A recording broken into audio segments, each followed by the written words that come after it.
dia que eu fui lá pra gente poder bater um papo, né? Cheguei na ótica, aí chegou uma senhorinha assim, ficou olhando pra ela, e a Suelen, né, educadamente cumprimentou a senhora e tal. Ela falou assim: eu assisto ela, eu gosto muito dela. Aí eu falei assim, cara, e você deve ouvir muito isso, né? Porque, durante muitos anos, seja no centro de Rio Preto, algum lugar que você foi, dependendo também, assim, aquele bairro tá precisando de alguma coisa e você tava lá para poder fazer, muitas vezes você era a voz desse povo, né? É isso mesmo, eu acho que o maior objetivo que eu sempre tive foi esse, desde quando eu era criança que eu via, né, os telejornais, era dar voz a quem não tem.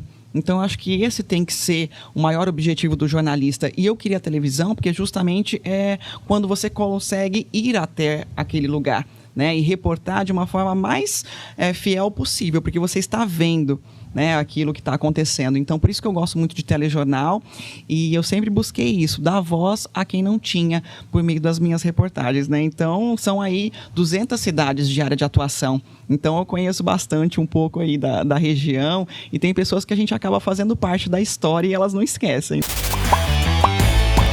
E aí, gostou desse corte? Então não esqueça, se inscreva no canal, ative as notificações, dá aquele like e compartilha pra todo mundo. O link para o episódio completo tá aqui embaixo. É só clicar e assistir.